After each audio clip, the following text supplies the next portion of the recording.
We now have a functioning control board for our remote. Now we just need something for it to control. So our next step will be to interface it with the joystick. And it is at this point we leave our plug and play world and go into the murky world of electrical engineering. It would be nice just to plug in the joystick to the propeller and be able to access it, but that would just be too easy. The joystick uses two potentiometers. This green box right here is one of them. One for the y-axis and one for the x-axis. A potentiometer is an adjustable resistor. As you move the wiper, and as it moves along, it changes the resistance that it applies to the circuit. So now all we got to do is measure the resistance. No, we cannot do that either. But we can infer the resistance through an RC circuit, resistor capacitor. A capacitor works like a battery, and that stores a charge. And it releases that charge according to how much resistance is in the circuit. Then all you have to do is measure the time it takes for the capacitor to discharge, and you have an approximation of how much resistance you have. This is explained a lot better on the Toy Maker website on this page, where they go into a lot more detail than I care to go into. I put together this program to test out the joystick. I thought it would be a good time to look over the different sections of a spin program. The yellow section is where you declare your constants. The first two lines tell the chip that you want to use an external crystal and to set it at its full speed, which apparently is 80 million times a second when I said it was 9 million times a second. It was a little bit off. Next lines I use to declare the pins I'm using. I have one of the potentiometers from the joystick going to pin 27 and the other one to pin 26. And the button of the potentiometer going to 25. By declaring the variables as constant, if I want to change the pins later, it's easier to change them here than trying to search out wherever you reference a pin throughout the program. The next section is the variable section.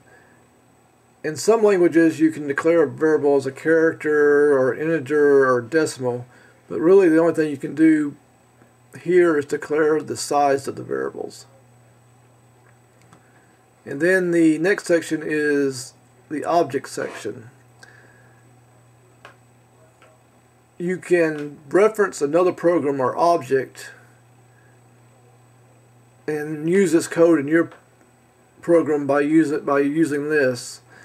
Here I'm using the program for interfacing with the viewpoint software, and so anytime I want to access anything in that program I just reference it by VP instead of the entire file name. The next section is the main method. This is the main part of the program. The first three lines are again dealing with viewport and setting up the interface between viewport and the propeller chip.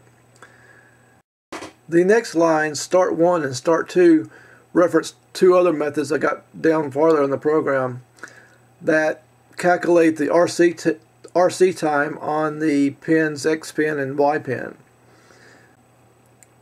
The Dora command sets the thumb button, which is pin 25, to an input. You can program the pins to be inputs or outputs. Now we have an unconditional repeat, so it's going to repeat this next section of code for as long as the program is on. The first thing it does is assign the value to button pressed of the thumb button pin. Using INA, it determines if there's power going to the pin or if it's high power or low power. High power would be a 1, low power would be a 0. If the button is pressed, it will be a 1. And the rest of the code is just checking the RC time of the x-axis and the y-axis and assigning one of 3 states to TB or LR. TB being top bottom and LR being left right. Now on the Toy Maker site they had equations for figuring out what the RC time would be depending on your capacitor and your resistors. But I don't really have much time for that. So I just loaded the program and looked at the X and Y values to find out where the center was and where top and bottom and left and right were. In the next video we add the IR LED and see if we can communicate with the entertainment system.